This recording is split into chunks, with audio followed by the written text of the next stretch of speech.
Friends, welcome to our channel. ఈరోజు ఈ వీడియోలో మనం 9th క్లాస్ మ్యాథ్స్ చాప్టర్ 12 సర్కిల్స్లోని ఎక్సర్సైజ్ 12.5 నుండి క్వశ్చన్స్ చూద్దాము. ప్రీవియస్ వీడియోలో 12.4 వరకు ఎక్స్ప్లెయిన్ చేశాను. ఈరోజు వచ్చేసి 12.5 నుండి చూద్దాం. సో దాంట్లో ఫస్ట్ క్వశ్చన్ చూడండి ఏమి ఇచ్చాడో, find the values of x and y in the figures given below అన్నాడు. సో ఇక్కడ మనకి 3 ఫిగర్స్ ఇచ్చారు చూడండి. సో దీంట్లో XY వాల్యూస్ అనేది మనం ఫైండ్ అవుట్ చేయాలి. ఓకేనా? సో ఫస్ట్ వన్ చూడండి. ఫస్ట్ దాంట్లో సర్కిల్ ఇచ్చి దీంట్లో ఒక ట్రయాంగిల్ ఇచ్చాడు. దాంట్లో XY వాల్యూస్ అనేది ఫైండ్ అవుట్ చేయాలి. మరి ఎలా ఫైండ్ అవుట్ చేయాలి ఒకసారి చూడండి, ఎలా ఫైండ్ అవుట్ చేయాలనేది సొల్యూషన్. సో ఫస్ట్ ఫిగర్ తీసుకున్నట్లయితే దీంట్లో ఒకసారి చూడండి, ఇక్కడ మనకి ఈ 2 సైడ్స్ అనేది ఈక్వల్ అని ఇచ్చాడు, అంతే కదా. ఇక్కడ 2 లైన్స్ ఇచ్చారంటే ఇవి 2 సైడ్స్ కూడా ఈక్వల్. ఓకేనా? సో ఈ 2 సైడ్స్ ఈక్వల్ అయినప్పుడు ఈ సైడ్కి ఆపోజిట్ ఉండే యాంగిల్స్ అనేవి ఏమవుతాయి, ఈక్వల్ అవుతాయి, అంతే కదా. ఓకేనా? So opposite angles of equal sides are equal. So ఒకసారి చూడండి, the triangle in figure 1 is isosceles.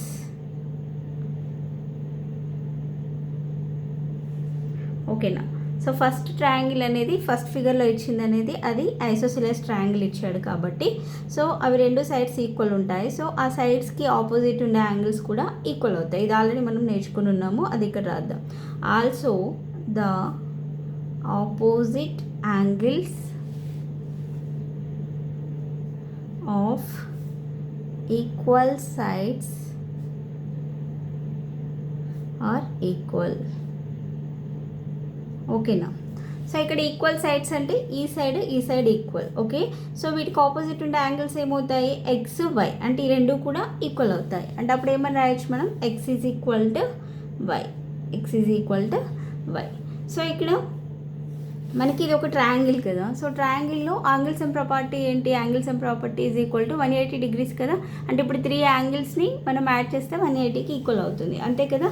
So అప్పుడు ఏమేమి ఉన్నాయి ఇక్కడ యాంగిల్స్, 30 డిగ్రీస్ ఒకటి plus x plus y is equal to 180 degrees. Reason ఏంటి, angle sum property of a triangle. Okay, so ఇక్కడ 30 plus x equal to y కదా. So నేను ఇక్కడ ఎక్స్ అలానే రాసి వై ప్లేస్లో ఎక్స్ తీసుకుంటున్నా. Is equal to 180 degrees. So that equal 30ని ఇక్కడ సైడ్ తీసుకొని వద్దాము. అప్పుడు ఏమవుతుంది, ఎక్స్ ప్లస్ ఎక్స్ అంటే 2x is equal to 180 minus 30. ఓకేనా? సో 180 మైనస్ 30 అంటే దేనికి ఈక్వల్ అవుతుంది, 150 డిగ్రీస్. 2x equal to 150. అప్పుడు x ఈజ్ ఈక్వల్ టు ఏమవుతుంది, 150/2, 150/2. సో క్యాన్సిల్ అవుతుంది కదా, 2 1 జా 2, 2 7 జా 14, 1 0 అంటే 10, 2 5 జా 10. ఎక్స్ ఈజ్ ఈక్వల్ టు ఎంత వచ్చింది, 75 డిగ్రీస్ వచ్చింది. ఓకేనా? సో ఎక్స్ ఈజ్ ఈక్వల్ 75 వచ్చిందంటే వై ఈజ్ ఈక్వల్ టు కూడా ఎంత, 75 డిగ్రీసే కదా. So y is equal to 75 degrees. So ఇది ఆన్సర్ ఫస్ట్ ఫిగర్లో. సో ఇప్పుడు నెక్స్ట్ సెకండ్ ఫిగర్ చూడండి. సెకండ్ ఫిగర్లో మనకి ఒక సర్కిల్ ఇచ్చాడు, దీంట్లో ఒక క్వాడ్రిలేటరల్ ఇచ్చాడు. ఓకేనా? సో ఈ క్వాడ్రిలేటరల్లో మనకి ఎక్స్ అండ్ వై వాల్యూస్ అనేది ఫైండ్ అవుట్ చేయాలి. సో ఇక్కడ వీళ్ళు ఇచ్చింది ఏ క్వాడ్రిలేటరల్, సైక్లిక్ క్వాడ్రిలేటరల్ కదా. సో సైక్లిక్ క్వాడ్రిలేటరల్లో మనకి తెలుసు ఏంటది, ఆపోజిట్ ఉండేటువంటి యాంగిల్స్ ఉంటాయి కదా. సో వాటి యొక్క సమ్ అనేది దేనికి ఈక్వల్ అవుతుంది, 180 డిగ్రీస్కి ఈక్వల్ అవుతుంది. ఓకేనా? సో ఒకసారి చూడండి ఎలా సాల్వ్ చేయాలనేది. సెకండ్ ఫిగర్ చూద్దాం. ఇంతకుముందు చేసింది ఫస్ట్ ఫిగర్, ఇప్పుడు second figure. We know that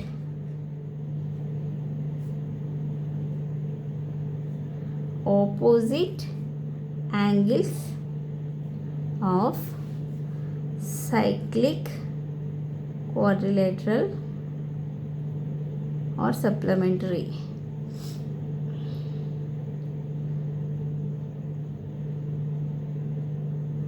so supplementary అన్నప్పుడు ఒకసారి చూడండి, 85 plus y is equal to 180 అవుతుంది, అలాగే x plus 110 is equal to 180 degrees అవుతుంది. సో దాని నుంచి ఎక్స్ అండ్ వై వాల్యూస్ అనేది మనం ఫైండ్ అవుట్ చేయొచ్చు. ఒకసారి చూడండి, x degrees plus 110 degrees is equal to 180 degrees, అలానే y plus 85 degrees is equal to 180 degrees. ఓకేనా? సో ఇక్కడ అప్పుడు ఎక్స్ ఈజ్ ఈక్వల్ టు ఏమవుతుంది 180 180 ప్లస్ 110 అనేది మనం రైట్ సైడ్ తీసుకొస్తే -110 అవుతుంది. సో దట్ ఈక్వల్ 180 మైనస్ 110 అంటే ఎంత 70 డిగ్రీస్. ఓకేనా. సో నెక్స్ట్ y చూడండి, y is equal to 180 degrees. ఈ ప్లస్ 85ని రైట్ సైడ్ తీసుకొస్తే -85 అవుతుంది.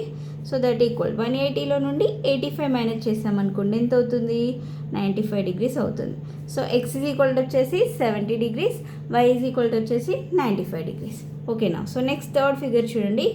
థర్డ్ ఫిగర్ ఏమి ఇచ్చారు, ఇక్కడ ఒక రైట్ యాంగిల్ ట్రయాంగిల్ ఉంది. సో దీంట్లో ఎక్స్ అండ్ వై వాల్యూస్ అనేది ఫైండ్ అవుట్ చేయాలి. సో ఒకసారి చూడండి, ఇక్కడ ఒక యాంగిల్ అనేది 50 డిగ్రీస్ ఇచ్చాడు. సో ఇక్కడ మనకి ఎక్స్ వాల్యూ అనేది ఇవ్వలేదు. ఓకేనా. సో ఎక్స్ ఇవ్వలేదు, వై ఇవ్వలేదు. సో దీన్ని ఎలా సాల్వ్ చేస్తాం, ఒకసారి ఇక్కడ చూడండి. Angle subtended in a semi circle. ఇప్పుడు ఇక్కడ ఓ అనేది సెంటర్ కదండి. సో ఓ అనేది సెంటర్ అయినప్పుడు ఈ మొత్తం కూడా ఏమవుతుంది సెమీ సర్కిల్ అవుతుంది. ఓకేనా. సెమీ సర్కిల్ అయినప్పుడు సో ఇక్కడ సెంటర్ ఉంది కదా. సో ఈ సెంటర్ దగ్గర సబ్టెండెడ్ యాంగిల్ అనేది ఎంత అవుతుంది సెమీ సర్కిల్లో 90 డిగ్రీస్ అవుతుంది. ఓకేనా. So angle subtended in a semi circle is 90 degrees అంటే అప్పుడు ఎక్స్ ఈజ్ ఈక్వల్ టు ఎంత అవుతుంది 90 డిగ్రీస్ అవుతుంది. సో ఎక్స్ వాల్యూ వచ్చింది కాబట్టి సో మనకి ఇంకొక యాంగిల్ తెలుసు, ఈ 2 యాంగిల్స్ ప్లస్ ఇది. సో సమ్ ఆఫ్ 3 యాంగిల్స్ అప్పుడు 180 డిగ్రీకి ఈక్వల్ అవుతుంది కదా. సో దాని నుండి వై వాల్యూ అనేది మనం ఫైండ్ అవుట్ చేయొచ్చు. ఒకసారి చూడండి, third figure, we know that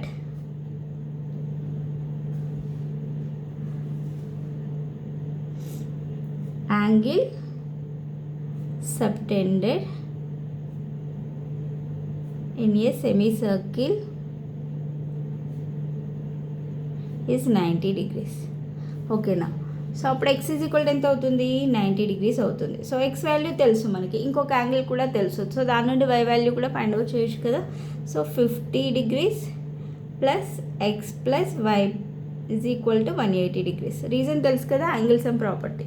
okay. That equal 50 plus x value plus x ఎంత 90 plus y is equal to 180 degrees. ఓకేనా. సో 50 ప్లస్ 90 అంటే 140 plus y is equal to 180 degrees. అప్పుడు y is equal to ఏమవుతుంది 180 minus 140 is equal to 180లో నుండి 140 minus చేస్తే ఎంత 40 degrees. So y is equal to ఎంత వచ్చింది 40 degrees. So therefore x is equal to ఏమో 90 degrees, next y is equal to ఏమో 40 డిగ్రీస్. ఓకేనా. సో ఇవి x and y values. Okay. So next first question అనేది complete అయిపోయింది. Next second one చూడండి. Given that the vertices A B C of a quadrilateral ABCD lie on a circle, also angle A plus angle C is equal to 180 degrees. So then prove that the vertex D also lie on the same circle అన్నాడు. ఇక్కడ మనకి ABC అనేది vertices అన్నాడు, A, B, C అనేవి vertices దేనికి quadrilateral. ఓకేనా. So ఇక్కడ ఇంకేమి ఇచ్చాడు మనకి angle A plus angle C is equal to 180 degrees ఇచ్చాడు. అయితే మనల్ని ఏం ప్రూవ్ చేయమన్నాడు, వర్టెక్స్ డి అనేది కూడా సేమ్ సర్కిల్ పైన ఉందనేది ప్రూవ్ చేయమన్నాడు. ఓకేనా. సో ఒకసారి చూడండి ఎలా సాల్వ్ చేయాలనేది. ఫస్ట్ ఇక్కడ వాళ్ళు ఇచ్చింది రాద్దాము. Vertices A, B, C of a quadrilateral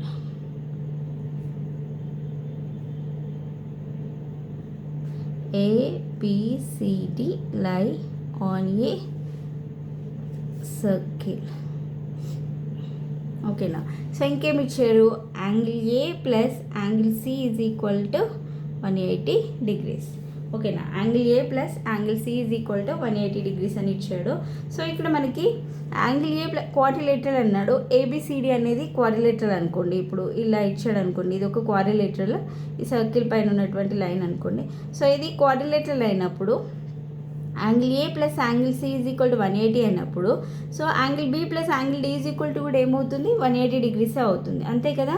అదేంటి క్వాడ్రిలేటరల్లో సమ్ ఆఫ్ ఆపోజిట్ యాంగిల్స్ అనేవి ఏమవుతాయి 180 డిగ్రీస్ అవుతాయి. అంతే కదా.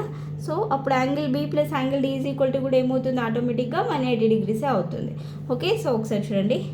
In quadrilateral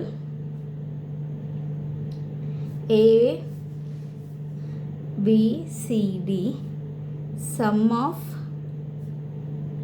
pair of opposite angles is 180. ఓకేనా. So angle A plus angle C is equal to 180. So అలానే ఆపోజిట్ యాంగిల్ సమ్ అన్నాం కదా, angle B plus angle D is equal to కూడా 180 డిగ్రీస్ అవుతుంది.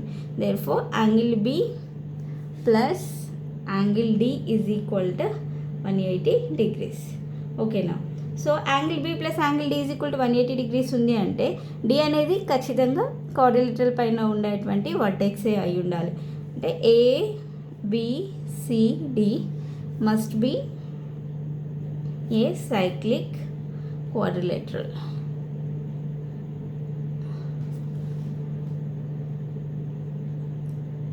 సో అది సైక్లిక్ క్వాడ్రిలేటరల్ అయి ఖచ్చితంగా అవుతుంది కాబట్టి అప్పుడు డి అనేది ఎక్కడ ఉంటుంది, ఖచ్చితంగా కూడా అదే సర్కిల్ పైన ఉంటుంది. Okay. So D also lie on a same circle. ఓకేనా. Hence proved. Okay. So next third question చూడండి. థర్డ్ క్వశ్చన్ ఏమి ఇచ్చాడు, if a parallelogram is cyclic then prove that it is a rectangle అన్నాడు. So ఇక్కడ మనకి ఒక parallelogram, అదేంటి cyclic parallelogram అన్నాడు. So then prove that it is a rectangle అన్నాడు. ఓకే. సో అది రెక్టాంగిల్ అని ప్రూవ్ చేయాలి. మనం రెక్టాంగిల్ అని ప్రూవ్ చేయాలంటే ఎలా ప్రూవ్ చేస్తాము, ఇక్కడ ఉండేటువంటి యాంగిల్స్ అనేవి 90 డిగ్రీస్ అయితే ఇప్పుడు ABCD అనేది ఇక్కడ ఒక రెక్టాంగిల్ ఉంది కదా, సో ఇందులో ప్రతి ఒక్క యాంగిల్ కూడా 90 డిగ్రీస్ అని ప్రూవ్ చేయగలిగితే అది రెక్టాంగిల్ అని మనం ప్రూవ్ చేసినట్టే. ఓకేనా. సో మరి ఎలా రాస్తాము ఒకసారి చూడండి. First we know that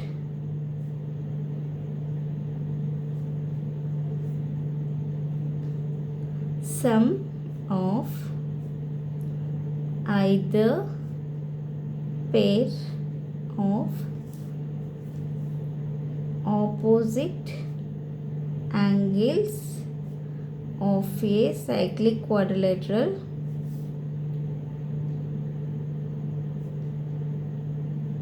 is 180 degrees.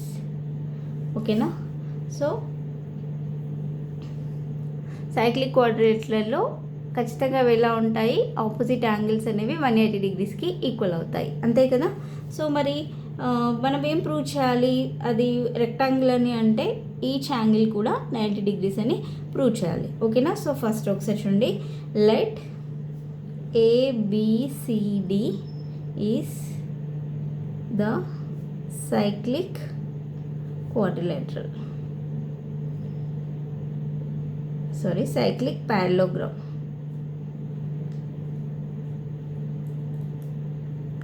ఓకేనా.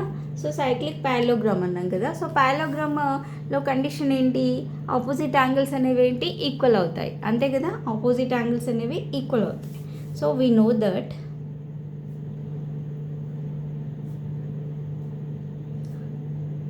Opposite angles of a parallelogram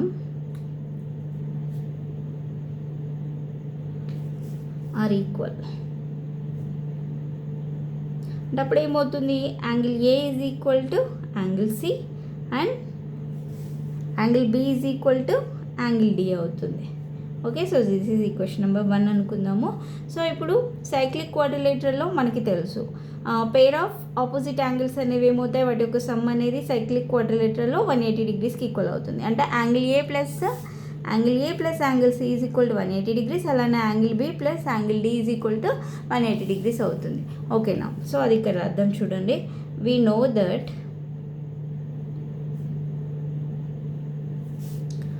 the sum of either pair of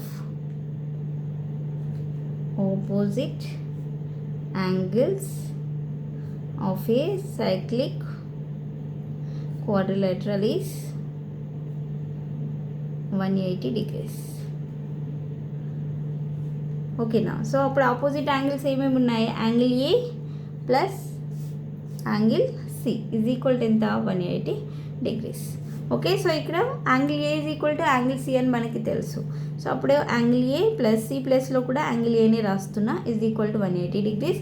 angle A plus angle A అంటే ఏమవుతుంది 2 angle A is equal to 180 degrees. Okay, అప్పుడు angle A is equal to ఎంత అవుతుంది 90 degrees. Angle A is equal to 90 degrees. ఓకేనా, so ఇక్కడ ఒకటి ఇది 90 degrees ఉందంటే, ఓకేనా, సో 90 డిగ్రీస్ ఉందంటే ఇది మనం పారలోగ్రామ్ అనుకున్నాం కదా. సో ఇది 90 అయిందంటే angle A is equal to angle C కదా మనం ఇంతకుముందు అనుకున్నాం. సో అప్పుడు ఇది 90 అయిందంటే సి కూడా ఎంత అవుతుంది 90 అవుతుంది. So next angle B is equal to angle D అంటే ఇది కూడా 90 డిగ్రీసే అవుతుంది. ఓకేనా, సో ఇక్కడ రాద్దాం అదేంటనేది. So we know that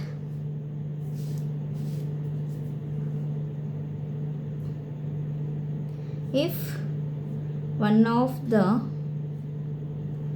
interior angles of a parallelogram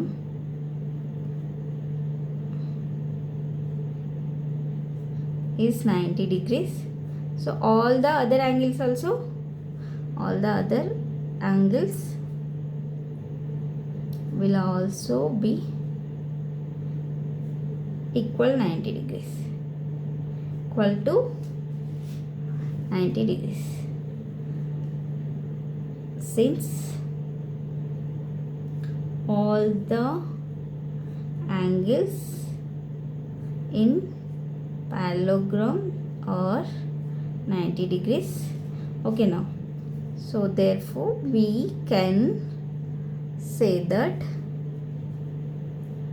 parallelogram ABCD is a rectangle. Okay na, hence proved. Okay, so దీంతో థర్డ్ క్వశ్చన్ వరకు కంప్లీట్ అయిపోయింది. సో రిమైనింగ్ సమ్స్ అనేవి నెక్స్ట్ వీడియోలో ఎక్స్ప్లెయిన్ చేస్తాను. వీడియో కనుక మీకు నచ్చినట్లయితే ప్లీజ్ లైక్ చేయండి, షేర్ చేయండి, సబ్స్క్రైబ్ చేసుకోండి. Thanks for watching.